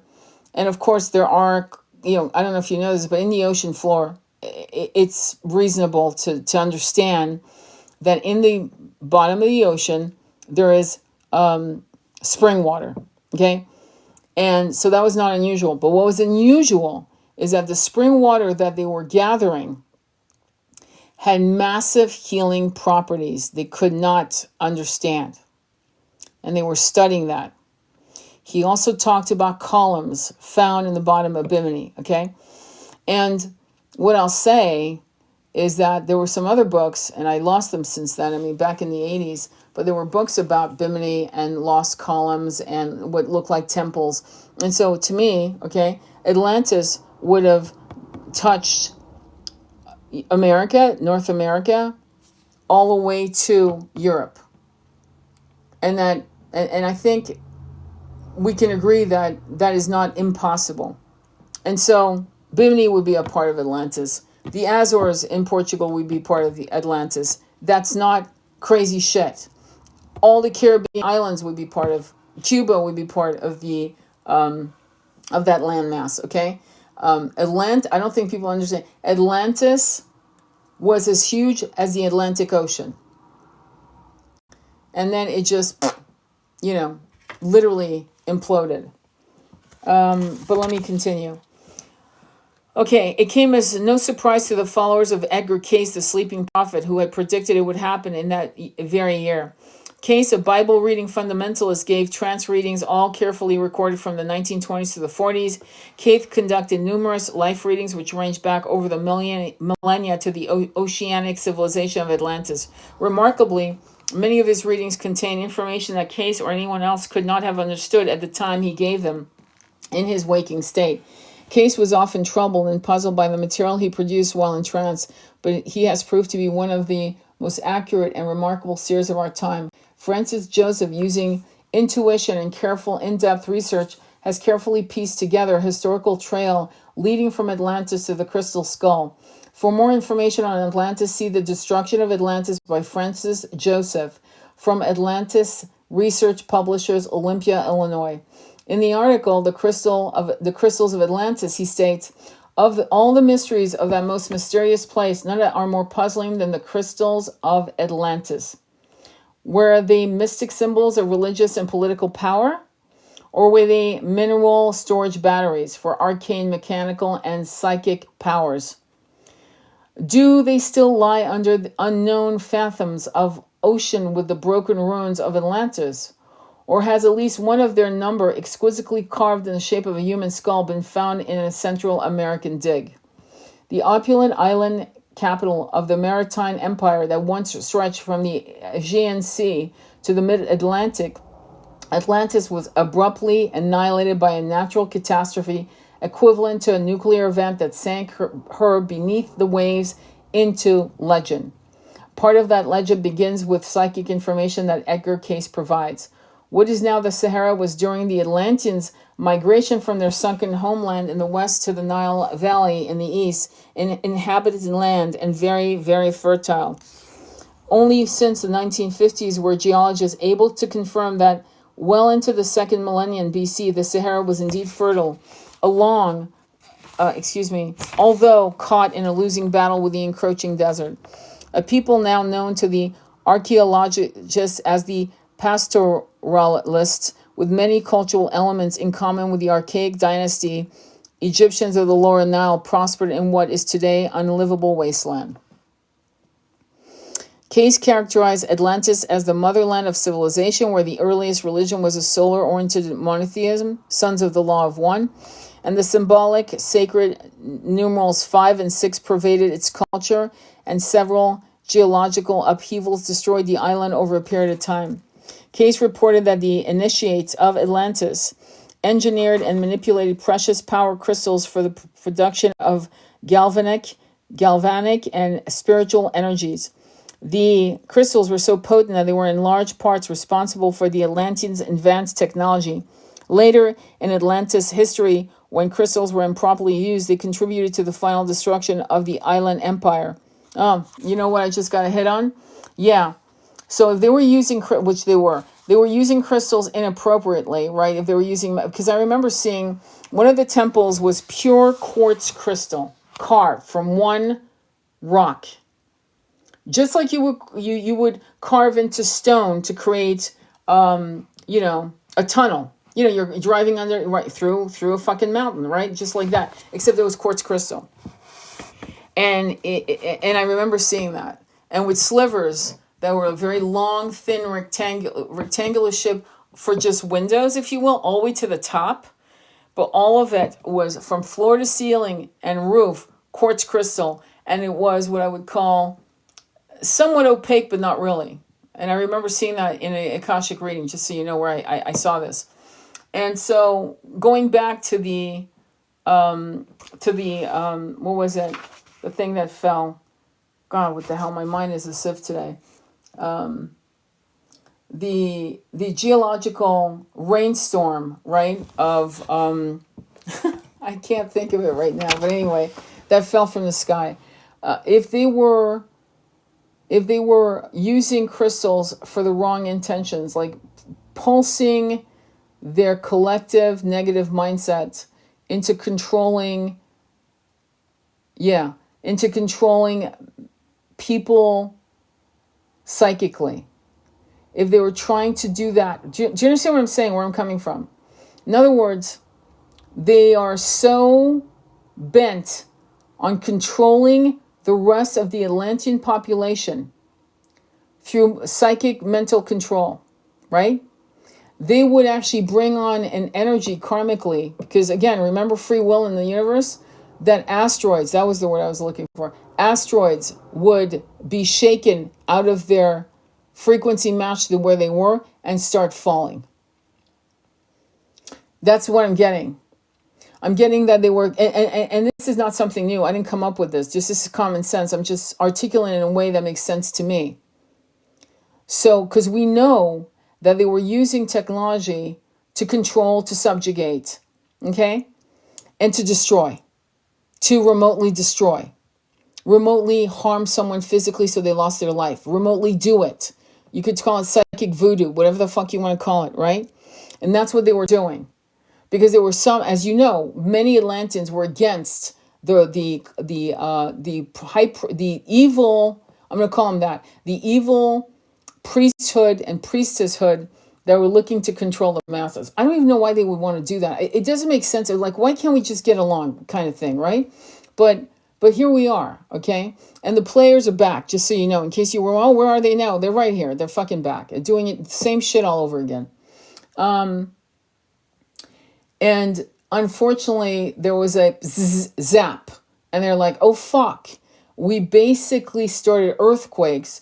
Asteroids are hitting our continent. What the fuck? And there was the deluge. That's what I'm getting. Later, in Atlantis history, when crystals were improperly used, they contributed to the final destruction of the island empire. The crystals were housed in an oval temple, the roof of which rolled back to emit light from the sun and stars, which activated the white firestones. I didn't know. The description of the crystal's functions may be understood literally or symbolically. Atlas, the chief mythic figure of Atlantis, was portrayed in Greek myth Apollodorus, Hesiod, as the founder of astrology. The relationship between the Atlantean sacred crystals and the stars to which they had attached such importance may have held important cultic significance. The possession of the crystals by the initiates or the high priest would be symbolically possession of the stars themselves. The resulting politico-religious power inherent in the crystals may then be appreciated, and perhaps this was the real power that Casey intended to describe. Igneous rocks forming far below the surface of the earth are usually crystalline. Extrusive or volcanic rocks are sometimes entirely glassy, and such pure glassy crystals are the result of rapidly cooling magma. The island of Atlantis was an enormous volcano, Mount Atlas. If the Atlanteans possessed the abundance of crystals, Case indicated a volcanic environment would have been necessary for their collection. It is doubtful Casey understood the volcanic origins of crystals, nor that he was able to make any connection between their magnetic nature and the geological character of Mount Atlas. He does associate the final destruction of Atlantis with the crystals, tying the cataclysm to a volcanic event. The typical termination of a quartz crystal is a hexagonal prism, each of the 6 facets that shape of an isosceles triangle. This crystal embodies the sacred numerals of Atlantis, 5 and 6, and terminates into a pyramid. A pyramid appears when sitting on the reflecting surface of a mirror of water. A pyramid perfectly reflects its inverted image, according to some researchers. Wow. The crystal themes of Atlantis, echoed by the surviving traditions of people touched by the influence of the once powerful oceanic civilization. In the Welsh poem, The Spoils of Avnon, King Arthur and his men escaped from a rapidly sinking island in the middle Atlantic. The capital of the island was the magnificent Car Vedor, the glass fortress. The Druid priest told Caesar that the Gauls believed their ancestors came to Europe unremembered millennia before from the Isle of Glass Towers, long drowned in the Atlantic far off Iberian shores. The survivors' legendary landfall was Oporto, which is the Romans consequently referred to as the port of the Gauls, or Portus Galli, from which came modern-day Portugal. The early 2nd century AD, Lucian of Samosata, in his Historia Vada, described a large, highly civilized island city that sank into the Atlantic ages before our own, before it disappeared forever beneath waves. One of its outstanding features was a crystal building. There was more than one crystal building, I'll tell you that, because that's what I saw. And I've never read Edgar Cayce because I never liked him, so I never read him. Never. I read enough about him by people who I admired. Well, actually, that's not fully true. But there were things I heard, quoted, that I was like, no, he's not the, no. And this brings me to the point. You can have really psychic people, don't get me wrong, who have absolutely no fucking decency and an understanding of human fraternity, brotherhood, and sisterhood. You have psychics out here that don't give a shit about people. They're very talented. They can actually tell you what underwear you're wearing, what color. That doesn't make them good people. We need to understand this, that these talents does not make you a good human being. What makes you an amazing, powerful human being is being psychic and a good person. Now, that's amazing. And it's not that it's rare. It's that what I'm finding, and it's frustrating to me, is that more of you that are actually psychic and you're amazing, generous people, you're not fucking going public. Meanwhile, all the assholes are public. It's like, I keep saying the same message to you. Like, get off your ass and go public. Because many of you are psychic. I have a friend of mine who's dealing with a lot of shit. You know who you are. You know where you are. You're up there in the Catskills. You know who you are. You're incredibly talented. You have an incredible amount of fucking knowledge. You have incredible experiences. And you're kicking rocks. And you need to go public. And I mean public. And you're not. And part of the reason many of you aren't, and many of you that will never hear me, because who am I, right? Is that it is because you actually don't think you're there yet. I'm not there yet. There's more I've got to do. How many times have I stepped in dog shit? How many times was I wrong? And I've apologized. I've said I was wrong about that, or I've changed my point of view about that, or I've changed, or this is how I see it, but for me, that's still not right. But for other people, this is the truth. And it's the biggest truth I can, share with you so that you can navigate in the right way. So one of the things I did was talk about polyamory, and I talked about it in some length. Again, follow my YouTube channel to look at what I'm talking about on these subjects, and you'll see the evolution of my philosophy. Am I going to be no, I'm not into polyamory. Not for me personally, it's a fucking hell no. But I could see how for some people it could work, but it's a fucking, you have to master yourself. You have to master your relationship. And what I find people doing, and this is totally off track, but on track, I'll go back to the crystal stuff in a minute, is that you can't bring a third party into your bed until your fucking marriage relationship is rock solid. And if it's not rock solid and you're like, oh, let's bring a third person to make it better, yeah, you're just speeding up the end. You're going to create a massive clusterfuck instead of getting straight to the problem, which is, should you even be together? You know, is it over now? You know what I mean? Let me look. What else do I have in the library? Let me see. There's another book I'm pulling out. It's called The Crystal Skull. Hang on for a quick second. Of course it's called The Crystal Skull. Why wouldn't it be, right? That's what we're doing.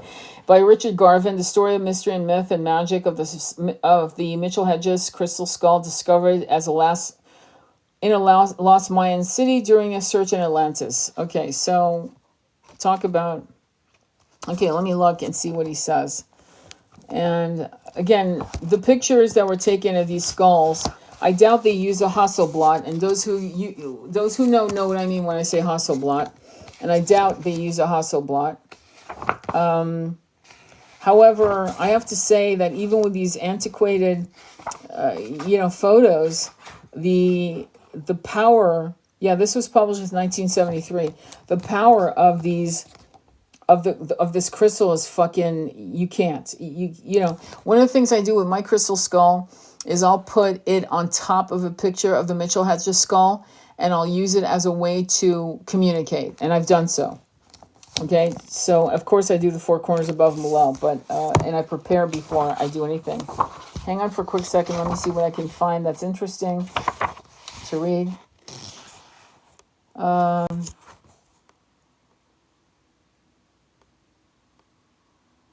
This is interesting. I found this. Okay, so again, the book is called The Crystal Skull by Richard Garvin. All right, let's read. The skull motif and the Mayan discovery of 10. Early in man's cultural development, the skull, like the rest of the skeleton, became a symbolic and thematic element. In early Egyptian art, the use of the skull as a symbol of any sort was virtually non-existent. It was during the Hellenistic and post-classical period that the use of the skull as a symbol began to evolve. Since those times, the use of the skull as a death head became relatively common. The Buccaneer's Jolly Roger is almost identical with the warning on containers of poison, and as far north as Point Hope, Alaska, tombs of an advanced Arctic culture contained skulls whose empty sockets contained carefully carved ivory spheres. A list of the ways the human skull has been portrayed in history would fill volumes. It is evident that the cult of the skull, or at least skull worship, has been in the past a worldwide practice among ancient people, Dorland says. From the Pacific Islands to Tibet, from Egypt to Mexico, skull worship is found in every corner of the globe, and it seems that almost all of this practice held the skull is extremely in high esteem. It was worshipped and adored and saved and revered. The symbol of the skull as a gruesomely ugly death head seems to be most common in the last 1,500 years. It's interesting because until I came across the crystal skull, I was 29, the Mitchell Hedges skull. And I've read from that book. It's a pink book that was published in the late 1980s, which me and my husband, we bought 2 copies, one from him, and we were reading out loud to each other. We were like absolutely obsessed. And I feature the skull in my book, Recall. It's in that book, and I talk about it. And the symbol of the skull, the concept of gruesome, I don't know. I can't say I was ever, because as I told you, if you follow me, when I went to Rome, when I lived in Rome as a little girl, okay, I went to the catacombs in Rome. And as I said to you before, it went on for, I don't know, probably miles. But I was grazing my hands on the skull of children, the skull of adults, the bones, the thigh bones, kind of creating a barrier, if you will, and or stacking foundation. And I remember just touching these skulls. I've never looked it up, and I should actually, but I can't tell you why they were placed stacked upon each other and had been there for at least probably 1,000 years. But I can't say that I was ever disgusted by skulls. One of my favorite paintings in the Louvre Museum, I used to go look at it all the time, like the Mona Lisa. I was bored. My mom had to tell me why the Mona Lisa was famous. And this was before the Mona Lisa was ever behind bulletproof casing. This was when, this is like the late 60s where you could still go right up to it. And, but the painting I loved the most was Mary Magdalena. And it was called Mary Magdalena and the Skull. It was by De la Tour, D-E, and then L-A, and then Tower, T-O-U-R. And it's life-size. Like, literally, I think it's a tad bigger than human size. And you can see the veins on her hand. And she's pregnant. One hand on her belly. And he did various versions of that theme of Mary Magdalene. But she's pregnant. And her hand is on the skull. And her other hand is on her belly. And there's a candle.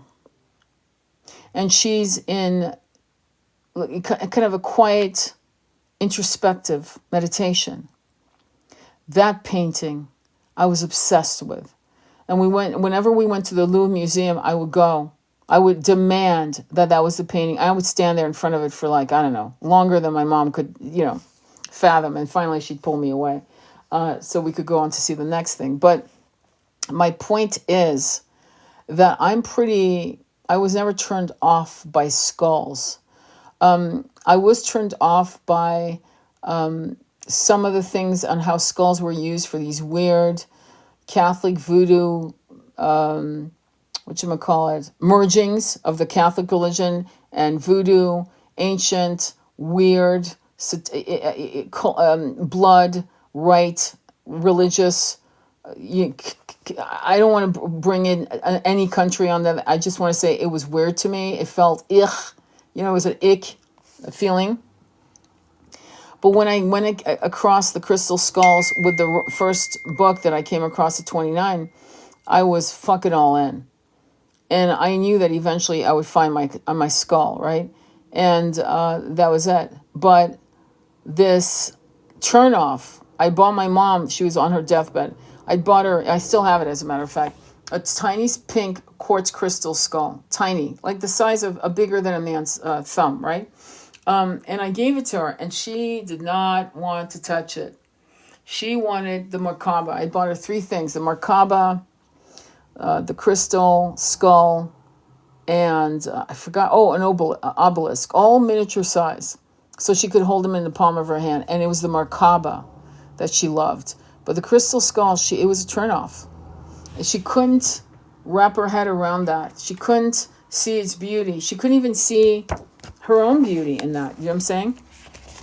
The actual quartz crystal skull is a magnificently sophisticated beat of masterful art and has nothing at all to do with death or mortality in the eyes of its original makers. It was believed to be a godhead, a symbol of all-encompassing knowledge and wisdom. I believe it was a fountainhead of power and magical talisman. Dorland in his research speculates that the Mitchell Hedges skull could even represent earlier deities. He points out 2 possibilities, Ea and Mazda. Ea was one of the 3 deities of the Babylonian pantheon and the Lord of all wisdom. Mazda was an ancient Iranian god, illuminator of the universe, and another likely candidate. I think it's logical that Ea and Mazda could possibly be the same god, simply evolving in different areas. Both, for example, were gods of wisdom, both possess a great and encompassing love of man, and both were great magician. Ea was the god of water, and Mazda the god of light. Ea, being the water god, would be sculptured in material that represents exactly what he was, wisdom and water. The human brain box signifying wisdom and the quartz crystal symbolizing water. It would have been relatively simple to manufacture the skull from gold or silver, but it would not be suitable for a water god. Wow, that's a hell of a take. Dorland has been unable to find any other god that would be so suitable to be carved from pure rock quartz. But nowhere in the, and this is something I said before, is that to me water is actually liquid quartz crystal. That 75% of our being is quartz crystal. We are made of water. And so we are conduit. We know, you know this, you've heard it 100 million times, that we are batteries. But it's funny how we hear this shit. Like we'll hear your batteries, you're this, you're that, you can manifest, you have free will, you're X, Y, and Z. And here we are, still fucking kicking rocks. You know what I'm saying? And that includes me, by the way. I'm not walking on water by any stretch of the imagination, but you get my point. And this is something that I can't really understand. So I bring it back to the fact that we incarnated thousands of incarnations, hundreds of thousands of incarnations in I'm going to say it, I'm accusing it, the Western world, under Abrahamic religion for 3,000 years, and the fucking brainwashing is a serious fucking concern. And we have to really, we're like hackers of our own brain. We're trying to hack out of this fucking brain while we're living in these bodies. Because even when we used to actually drop our body, die on battlefields in World War I, II, whatever, the way we died, right? We'd want a body right back. It was like we needed our blanket, our security blanket. So we would go right back into the vortex of reincarnation. Because it's all we knew. And what I have to tell you is that's not happening anymore. Many of us are pausing. We are not coming back in 3D.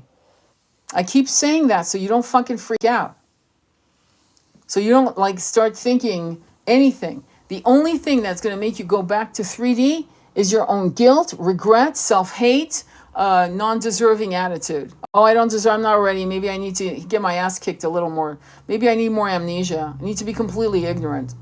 Let me go back. Let me try to make it right. It's like tying both your arms behind your back and trying to pick up a ball on the floor or, a fruit with your feet. It's like, why? Why? You don't have to. So it's exciting. We're coming to an exciting time. So the books I read today were Interviews with the Crystal Skulls by Marguerite Pizzata and Jay Ferrara. The Message of the Crystal Skull from Atlantis to New Age by Alice Bryant and Phyllis Galdi. And The Crystal Skull by Richard Garvin. These were all different readings from these books, which I think was cool. And we'll read again. We'll probably read again from Zachary Stitchin or the Cathars. I'm not sure yet. We'll figure it out. But I want to thank you. I will upload this on YouTube. Hopefully you got some wonderful wisdom from this live. And please follow me on TikTok. But most importantly, follow me on YouTube. That's where a lot of the things are that are on these lives. And also much more wisdom, much more shares. And a lot of lives you may have missed that I had, where I have special guests like Andromeda Flame, like Water Bear Medicine, a Divine Masculine, and, things of that nature. Various conversations that are really, I think, enlightening. All right, sending you much love on your journey. Namaste.